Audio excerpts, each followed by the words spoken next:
This world has become a strange hell filled with monsters invulnerable to ordinary weapons. The only hope for humanity is a select few with superpowers. The strongest among them was our MC, K, but even he is not almighty, and when he was betrayed by an organization and trapped with dozens of monsters, he died.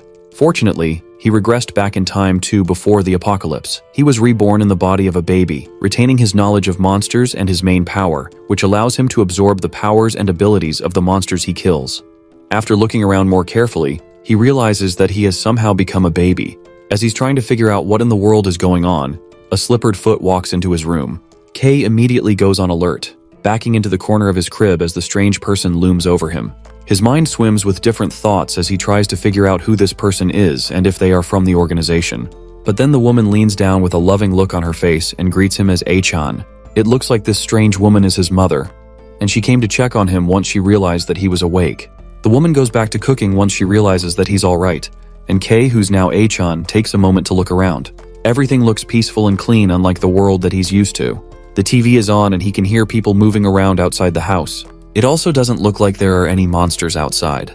This is clearly an era of peace, and for him to suddenly find himself here as a baby, that means that he must have gotten reincarnated. He is now in another world where the catastrophe didn't happen.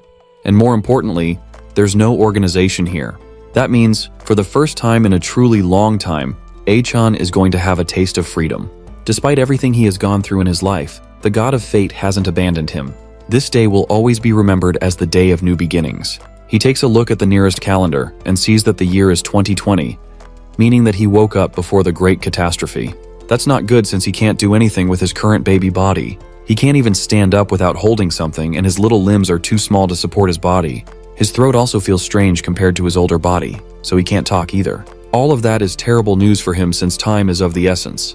There's no time for him to just be a normal baby when the world is about to enter the apocalypse. A-chan looks towards his mother and wonders if she is someone he can rely on. Instead of relying on her though, maybe he can just use her like a puppet to achieve his goals. She has to be good for something. Even if she doesn't look too reliable, she's the only adult that he can get access to. He wonders if she is at least flexible, but several boxes falling from the shelf is enough to disprove that. She isn't good with her hands either, as she piles an impossible high amount of flour into a bowl while cooking. Neither is she good at cooking, and she almost burns down the house while trying to make breakfast. It's obvious that she can't do anything, but she at least tries her best to take care of her baby, even with her hair roasted by the fire she caused earlier. It already feels like the end of the world, and the future of his new life looks rough. The doorbell rings, and his mother goes to answer the door and receive a package that just recently came in. Before she opens the door though, she has to find her wallet so she can pay for the delivery. As she leaves to find her wallet, A-chan tries to remember the last time he has heard that word. The last time he remembered hearing about packages was when delivery workers took packages to meet a lot of people. Those delivery workers also happened to be infected, and it ended up being a terrifying situation.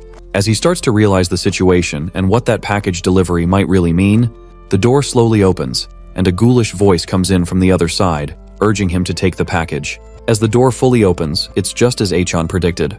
The person on the other side is infected, and they have turned into a delivery monster. A-chan can't be scared, and even with his baby body, he has to find something to use to defend himself.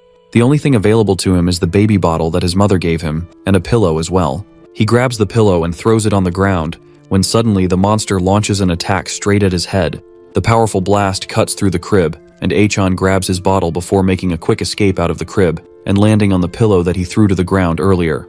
It doesn't have to be said that if a blast like that touches him, then he's definitely dead. Luckily, he has enough experience with fighting monsters from his past life. And from that experience, he knows that there's no way he can beat his current opponent. It looks like an amplified monster, and on top of that, the tentacles on its head look even more dangerous. But another thing he knows is that strong monsters like these are terrible at making tight turns. He tosses his bottle lightly under the monsters and it trips on it while rushing towards him, flying over his head and crashing through the window. For the first time ever, A-chan is actually grateful for all the brutal battles that he went through in his past life. As he's celebrating his victory, a tail sprouts out from his back and rushes out the window after the monster. It reaches the dead body laying on the street and eats up the monster core like a living being. A-chan grabs the tail and looks at it as it munches on the monster core. He's familiar with it, since this is the ability he had in his previous life, the Tail of Toady. It's a powerful ability, but he has no idea why he still has it even after reincarnating. The Great Catastrophe is set to happen 4 years in the future, and K in his past life was born 3 years after that. He doesn't know what's going on, but he's incredibly lucky to get this ability out of nowhere. In his past life, he got the ability after absorbing the core of a monster that also had the coyote tail. Another fortunate thing is that the younger someone activates their power, the stronger it will turn out to be. To test it out, he turns his hand into a sharp blade and uses it to strike his crib, bending it instantly. In his past life, he awakened as an S-class when he was 7, but since he has this power as an infant, then he will become the legendary triple S rank this time. This is his ticket to riches, fame, and beautiful women. In that case, he doesn't need to stick around in this house and play the role of a clueless baby. As he crawls away to start his new life, the crib that he bent earlier starts to fall, and its aim is right on top of him. Achan tries to move out of the way, but his body gives up on him, and he's left unable to move. The metal crib eventually cracks and starts to fall to the side, and the last thing he sees as his eyes close is his mother desperately rushing to his side as the crib falls. He remembers his past life and his ruthless master that put him through many horrible trials. The man made him do disgusting things like eating dog food to survive. Things like that were to prove that he really is just the organization's dog. Achan grits his teeth, angry at the fact that he is referred to as the organization's dog. He wakes up slowly as the sun starts to shine on his face. It looks like he blacked out after defeating the monster. He slowly pushes himself up and sees his mother sitting close by and writing in a book. It looks like she managed to save him after all. But now the question is why he passed out in the first place. It looks like the power of his ability is too much for his body. He only used it for 30 seconds, and yet, it completely wore him out and left him completely defenseless. For now, he needs to get stronger if he wants to be able to handle his powers again. As he's thinking about that, he hears the sounds of his mother crying. He takes a look at the book that she's reading and it's covered sticky notes. On the page, she writes about how she almost lost her treasure. It seems like she's talking about him. There's also a nasty bruise on her back, and it's likely that she got the bruise from protecting him. His mother from his past life would have happily sold him to the organization for a quick profit, and yet this woman risked herself to protect him. He reaches one of his tiny hands to comfort her, and as soon as she feels him touching her, she reaches over and grabs him in a tight hug. It looks like this woman is different from her, and that makes him decide to stay with her for a while. Regardless, there's still not a lot of time, and the world will change in less than a week. The next monster should already be on its way, and he needs to be able to fight for more than 30 seconds if he wants to protect his new home. Outside their apartment, a window cleaner shivers in pain as blue slime seeps out of his eyes, mouth, and nose. The blue slime slips down and enters the drain pipes below him, on its way to somewhere specific. As Achan is considering his next steps, his mother brings something over to him covered in a red blanket. She removes the blanket to reveal a dog inside a cage for him. She got the dog from their neighbor so that he can have a companion. Achan remembers the dog from his past life. It was a fierce mutt, and he never thought he would see it again in this life. On top of that, the dog is way too big to be a baby's playmate. However, this might turn out to be a good thing for Achan. His mother might be a bit ditzy, but it looks like she can be useful sometimes after all. If he trains the dog right, then it can end up becoming a strong ally, and it can even grow into a means of transportation. Having a big dog might not be so bad after all. His mother smiles at the little grin on his face. It looks like she made the right decision, and it at least made him happy. She leaves the two of them to play while she goes to do some more chores around the house. Achan stares the dog down as he wonders what he's going to do with it. For now, he's going to need to feed it first. He gives the dog a sausage from the kitchen and orders it to eat. If he eats it, then Achan will become its master, and the training can begin. Despite the baby's attempt at forming a contract with the dog, it seems like it's too simple-minded to understand what they are doing. As the dog bends down to pick up the sausage, Achan stomps on his head, showing off the difference in their power dynamic. However, even though the dog doesn't understand what the baby is saying, that doesn't mean that it'll tolerate disrespect. It punches Achan with two well-placed paws to the face, sending the baby flying. Then it turns away to enjoy its sausage in peace, but the baby isn't going to take that laying down. Achan leaps up to attack the dog with a loud battle cry. He pounces on the dog, and the two of them fight it out while the mother laughs at their antics. It looks like the two of them have already become friends. As she's cooking, she realizes that she's out of flour. When she bends down to try and find it though, a blue slime monster comes up from the sink and towers over the fighting dog and baby, aiming directly for the oblivious woman who is still trying to find some new flour to use and cook. The slime monster lifts into the air and aims directly for Achan's mother. The dog springs into action and rushes to go for the monster before it can hurt her. It gets there just in time to push her into the sink cupboard before the slime can attack her.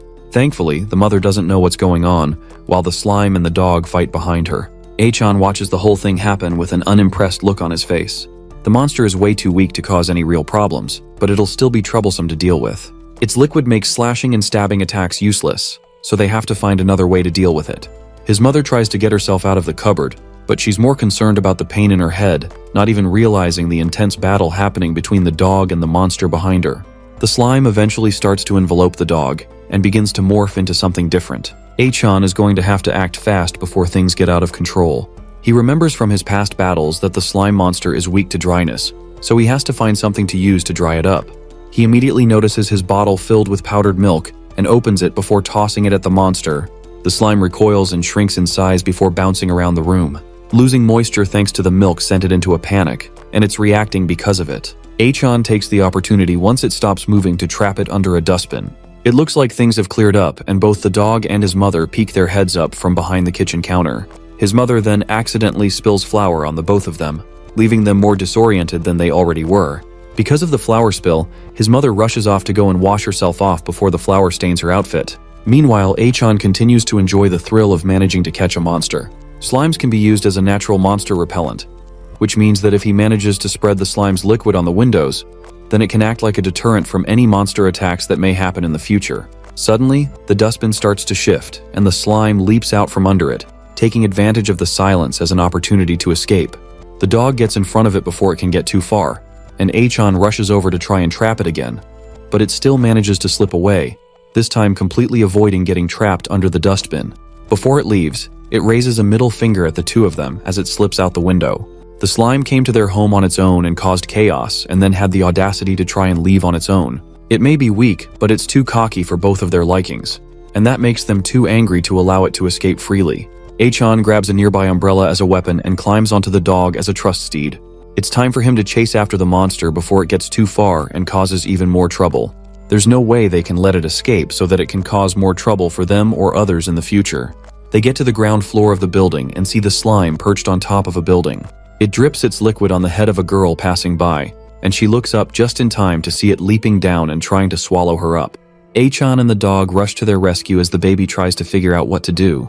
If he uses his own strength, he definitely won't be able to hold out against the slime, but if they let the monster feed on the girl freely, then the place will end up becoming a sea of blood. That kind of scene is something that Achan has seen enough of in his past life. The dog is just fast enough to reach the girl in time and leap over her, while Achan opens up the umbrella and blocks the rain of slime before it can hit the girl. The slime is not deterred and jumps off the umbrella, this time aiming to attack the dog and baby directly. Since Achan can only use his powers for a short time, he has one shot to use and end the monster in an instant. He shoots an enhanced punch with his powers, blowing through the monster immediately and destroying it. The slime explodes and rains down on the area, completely defeated, while Achan and the dog stand victorious after the short battle. Thankfully, he was in time to save the girl before she became slime food, but she also saw him use his powers, and she looks terrified. Without wasting a second, the girl takes off sprinting down the road without looking back. It's understandable that she ran away, considering the scene that she just witnessed. The more difficult thing to think about is how long it'll take him to clean up this mess. His tail comes out from his diaper and goes to absorb the slime scattered around the street. It looks like the tail has the power to absorb another monster's ability. In his past life, the only way for K to absorb a new ability is if he switches it out with the previous one. However, now, the tail is quickly eating up all the scattered slime liquid and turning the power into his own. He tests out the power by forming a slime ball in his hand, and it really does look like the two powers are coexisting. In his past life, K tried his best to make sure that he switched abilities as little as possible so he wouldn't get caught by the organization. That ended up being his downfall at the end. But that doesn't change how strange it is that the tail of Tao T somehow evolved on its own. It could most likely be because of his age. The younger the age of a person when they start developing abilities, the stronger the power of the ability, and the faster the person is able to adapt to it. K became an eligible user for abilities at the age of 10, but everyone younger than him died. Most children can't survive monster toxins, and they all ended up dying as soon as they were exposed to it. But now, K is even younger than any of the other potential candidates from his past life, meaning that his growth potential is incalculable. While he was thinking about how to do things, the dog brought him back home safely. He jumps off the back of his trusty steed and uses his new slime powers to coat the area, ensuring that no monsters will be coming to his home anymore. But just doing that alone has already drained him of all energy and left him exhausted. There's no use thinking of getting new abilities or adapting to his current one, because his stamina is just way too low for him to be able to do anything with the powers. However, he doesn't need to worry too much about the potential future, since the monsters shouldn't come and disturb them anymore thanks to his slime barrier. Achan collapses to the floor in exhaustion, and the dog comes over to him with a menacing look in his eyes. It looks like it's finally time for the dog to get revenge for that humiliation earlier. The dog leans down and picks Achan up by the scruff of his shirt, and for a moment, the baby thinks that he's about to be turned into dog food.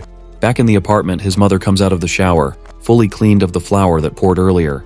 She heads to the living room to see how her son is doing, and sees him snuggled up with the dog on the floor. It may look like they are snuggled up, but Achan is struggling fiercely against the weight of the dog on top of him. Hours pass, and the baby is able to free himself from his fluffy prison to get to work on protecting the apartment. He manages to coat the windows and vents and also the drainage pipes with the special slime. Now, even if a major disaster hits the house, they will be safe for a while. While doing all of that, he was able to figure out the current state of the Taoti tail. Apparently, it can stock up to 4 abilities at once, unlike in his past life where he had to swap out one for another. Right now, he can use both the Taoti tail and his slime powers, but only for about half a minute. In order to prepare for a major disaster, he's going to need to do other things. One of the first things any survivor desperately needs in the apocalypse is supplies. The biggest cause of death after the disaster wasn't even the monsters. It's the starvation caused by disrupted logistics, which eventually led to the desperate scramble for supplies. If someone can manage to stockpile on supplies early on and avoid the conflict altogether, that person can even create followers and have people on their side during the most dangerous parts of the disaster. Achan will need to prepare it as soon as possible, but as a baby, there's a limit to what he can do. Supermarkets are crowded, and eventually, places will be full of monsters. If even one person gets infected, the disease will spread around rapidly with no hope of slowing down. With his current body, Achan definitely won't be able to handle a large horde alone, but there also aren't many places that he can get supplies from right now. As he's thinking about any other options he might have to get supplies in the future, his mother's phone rings on the living room table. He goes to check who it is and sees messages coming in from the landlord's group chat. Luckily, her phone isn't locked, so he can easily open it up and see what's going on. The people in the group chat are discussing a weird virus that's spreading around and how people infected by the virus are becoming monsters. It's clear that they don't yet know the severity of the apocalypse that's coming, and Achan is more than happy to enlighten them a bit about it. He sneakily creates an account and hops into the room, informing people about how a great disaster is coming and they need to get their supplies before everything goes to chaos. Although he's trying to help them by giving them carefully guided instructions, it's clear that no one believes him. The fact that he doesn't even have a profile yet since he freshly created the account also doesn't help his case. There's nothing for him to do as a baby, and online forums aren't much help either.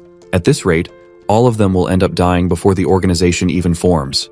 A friend request suddenly comes in on the phone. He accepts the request out of curiosity, and the person on the other end cuts to the chase and tells him that they want to make a deal with him if he is really searching for supplies. The person's username is Hot, and it sounds familiar to the baby. That was the same name of a woman who worked for the organization that was also named Hot. His guess is spot on, and the person on the other side of the screen is indeed the Hot that he's thinking of. She relaxes against the chair in a room filled with computers and gadgets while texting him. It looks like things are about to get very interesting for her. It's clear that whoever she's talking to is a very cautious person, however. Before making any type of deal, they want to hear what her plan is. Talking to them has already become very troublesome, and they've barely spoken any words to each other. So she decides to be direct and make him a proposal in hopes of sealing their deal. She offers to give him all the supplies he wants, whether that be food, water, armor, or whatever else they may need.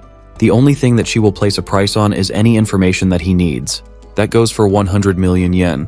But for Hot, transportation is also a problem, so she offers to give him the information that he needs, if he gives her 20% of the supplies that he collects. Both the tone of her voice and the 100 million yen starting price sound like something more fitting for a grade schooler. Looking at it logically, there's no way that this person he's talking to isn't the Hot he remembers from the organization. He continues relating with her, asking her directly why he should trust anything she says. On top of that, he also asks why he should even agree to the negotiations in the first place. Hot asks him if he is hoping to become an enemy instead of an ally. She would prefer that they get along instead of bickering or distrusting each other. The baby agrees and asks to know where the place to pick up the supplies is. She tells him that she put the information in a mailbox at the bottom floor of the apartment building where he lives. The organization hasn't formed yet, which means that Hot isn't an executive of it yet. And despite that, she's still a dangerous woman who uses information to toy with people for her own gain. Once she sets her eyes on her target, she will use every trick she knows to exploit the person to the fullest extent that she can. There's no way she would want to get along with someone that she just started talking to. She just wants to lure him into a trap using information as the bait. This time, however, A-chan is wise to her tricks, and he will be the one to stir things up, not her. He takes a rest first and sleeps for 2 hours. By the time he wakes up, his used up stamina from earlier is completely recovered, and he's ready to go and get the information he needs. The elevator has security cameras, and he definitely doesn't want to reveal his identity to her so easily. So instead, he turns his attention to the stairs. As he gets there, he realizes that there is one problem with his plan. He is still a baby, and the stairs are much too difficult for him to climb with his current body. In that case, he has to rely on his fluffy companion. He turns to the dog sleeping on the couch, knowing that the pooch is his only hope of getting to that mailbox. A-chan goes to wake the dog up by grabbing the dog's tail and dragging it, but the dog is not amused. It slaps A-chan away with its tail, sending the little kid flying with a red cheek. And A-chan thought that he had managed to tame the beast, but it looks like they are still not on good terms. A-chan spots something on the kitchen counter that should be able to help his cause. It's a box of treats, and he should be able to use that to lure the dog into helping him. He pours some of the dog treats in his hands and brings it up to its nose. In a matter of seconds, the dog gets up and agrees to the deal immediately. It looks like despite its strong face, the mutt is actually rather easy to please. With his transportation secured, the next step is getting to the place where Hot dropped the information before his mother wakes up. He rides the dog through the apartment building and eventually reaches where the mailboxes are. Inside one of the mailboxes, there's a pink letter sticking out of it. That's obviously what his target should be, but there's also a camera watching the area as well. It's obvious that Hot wants to use the camera to confirm his identity. If that happens, then his information will be sold immediately and he will lose his upper hand. Hot doesn't mess with people she doesn't know, so A-chan has to keep his anonymity no matter what. In that case, he just has to throw her off. The baby activates his powers, stretching slim red tendrils around the room and scanning the surroundings for anything suspicious. Besides the apartment's security camera, he manages to find 3 other hidden cameras most likely installed by her.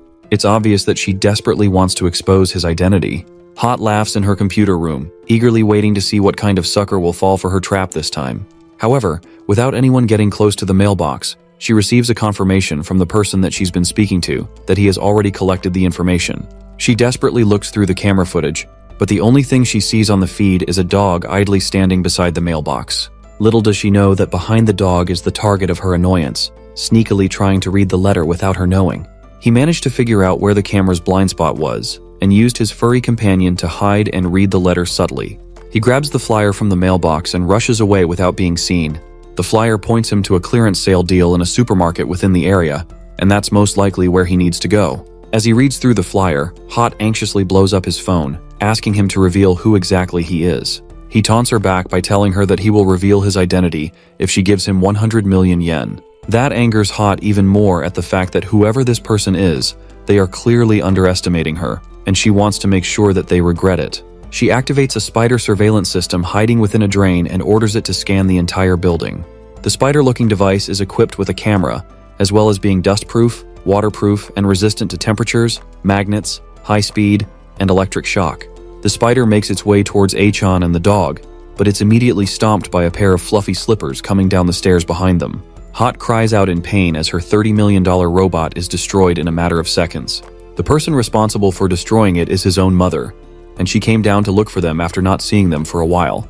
Hot cries over the loss of her spider device, but luckily it seems like the audio function still works. She can hear a female voice on the other, and then she realizes that the call function also works, which means that they should also be able to hear her. She picks up the mic and tries to threaten whoever is on the other end, warning them that they have not won just because they managed to squash her spider. Now that she has heard their voice, she can expose all of their messages and their dark past all over the internet. She continues taunting them, but whoever is on the other end doesn't respond. Instead, they continue talking to someone else, commenting how they are wearing light clothes and they could get a cold. That's when Hot realizes that the person on the other end can't hear her, and she's been talking to herself the whole time. On top of that, after doing a bit of research, even with her vast network and connections, she can't seem to find out who the person on the other side is. Whoever they are completely hidden, and she has no idea. Meanwhile, A-chan gets a free ride back to the apartment from his mother. She scolds him for coming out on his own and tells him how dangerous it is. Meanwhile, the mechanical spider lays crushed on the floor, and it can only be used at 4% capability. Hot eventually reaches out to A-chan again and tells the baby that she will give out the information for free as well as the supplies. It looks like she has given up already, and it's almost disappointing how easily she gave up despite all the trouble she caused. When they return to the apartment, Achan is surprisingly let off the hook for running out of the apartment. His mother thinks that the dog opened the door by itself and that the baby crawled out afterwards while still half asleep. Because of that, he won't be able to use the dog for a while, and it has been tied up to avoid any further instances like these. According to Hot, a warehouse-style supermarket will open soon, which means that she is going to give them supplies from an inventory that she stole from others. For Hot to do that so willingly, she's being rather generous despite everything. If he's going to gather materials, then he needs to do it sooner rather than later. But first, he has to figure out a way to get to the supermarket in the first place. He left a flyer out on the table for his mother to see, but she hasn't even noticed it. There's no way that he can just directly tell her about the end of the world, but he's going to need to do something. As he's trying to figure out what to do, he overhears her talking about how there are only 5 days worth of milk left. That's a perfect opportunity, and he can use that to his advantage. He pushes over the cup of milk on the table, and then pretends to still be asleep when she comes over to check the noise. When she goes to clean up the milk, she finally notices the flyer on the table for the supermarket. She picks it up and starts to consider checking it out, and everything goes all according to Achan's plan. The day finally comes for the trip to the warehouse, and she dresses up the baby in pink clothes, much to his disappointment. While they are both out, the dog has been left at home with plenty of food to eat. They reach the supermarket, but before she can enter, a security guard rushes over to ask her what she's doing in the area. He tells her that there is an infectious disease going around and people are supposed to refrain from going around. The mother tries to tell him that she just wants to buy powdered milk for her baby, but the guard is having none of her excuses. He's a government worker, and Achan knows that the government will soon disappear, so they don't have to worry about things like these for long. The guard is only doing this because he has been ordered to, and he tells her that she should go home. As he's talking to her, he doesn't notice the monster stalking up behind him until it puts its hand on the man's head. In an instant, the monster squeezes its hand and the man's head pops like a bloody balloon. Then it sets its sights on the defenseless mother and child. This monster is a lot larger than anything Achan has faced so far, and it's a strong proliferative type, so it doesn't have any particular weak points either. He doesn't want to reveal his strength, but if he doesn't use his power, then both he and his mother will die here.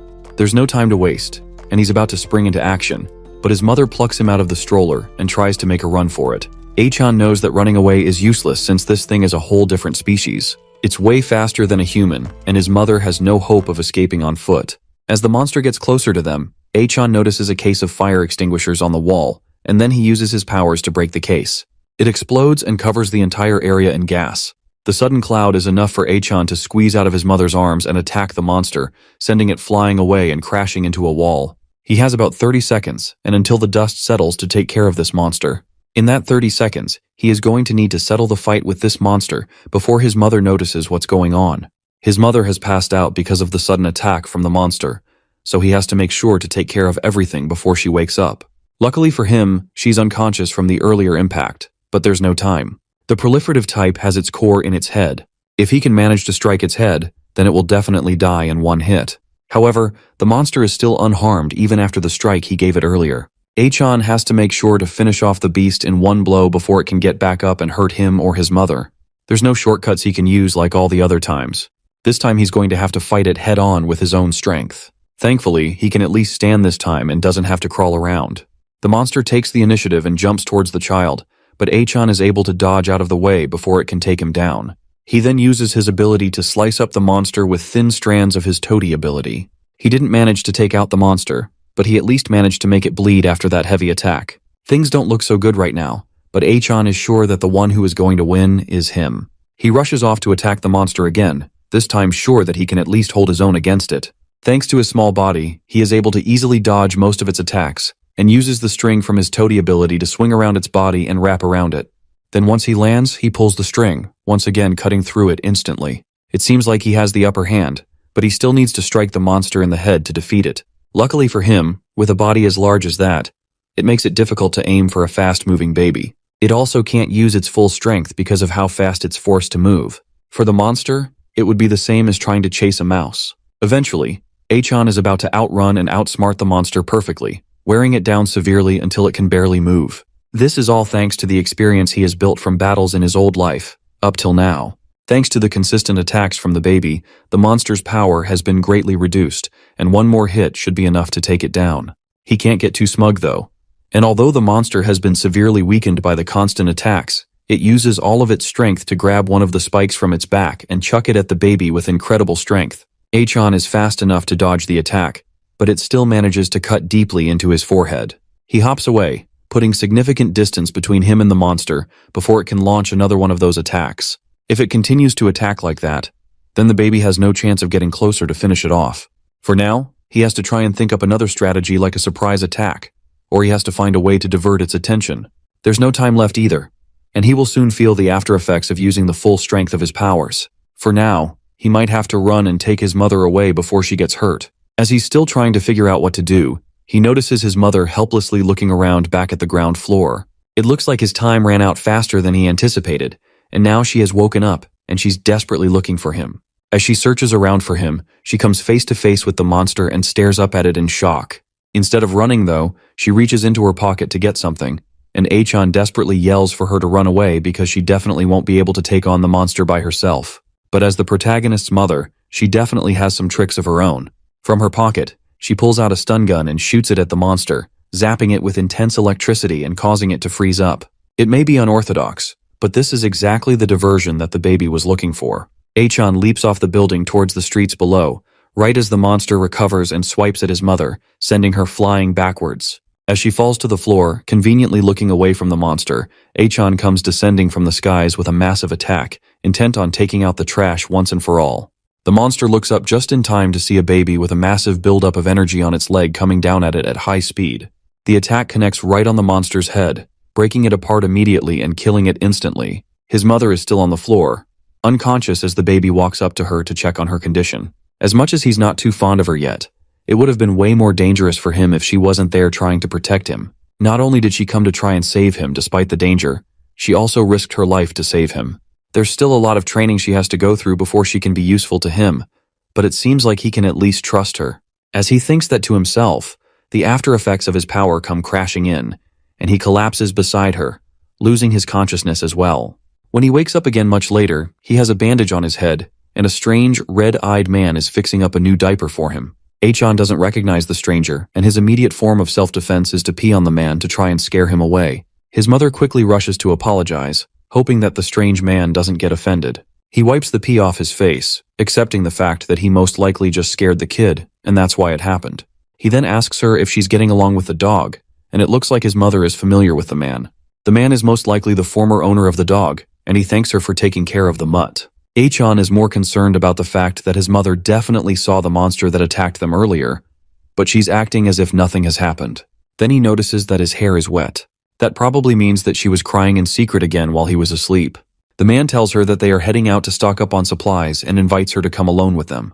That catches Achan's attention, as he realizes that stocking up on supplies and buying them all out with the help of other people definitely isn't a bad decision.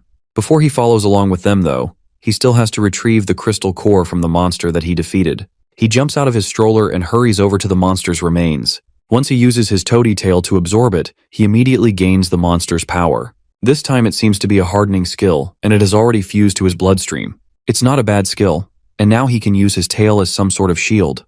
But before he crawls back to his stroller, he notices the strange man from before having a call on her phone. He's talking with someone, and they seem to be talking about the fact that he and his mother are both a burden to them. He also reveals that the reason he's bringing both of them along is because in an emergency, they can be used as decoys and at least be a little bit useful. The guy is definitely crazy, and it's clear that he has bad intentions. He tells the person on the other side of the line to take another vehicle and grab more supplies. As Achan listens in on the conversation, he accidentally bumps the truck he's hiding behind, and the man quickly turns around, ready to attack anyone that's eavesdropping on him. The man comes up to him, but he's clearly expecting to see someone threatening and instead sees a little baby, which makes him let his guard down. The man pats Achan on the head and asks him how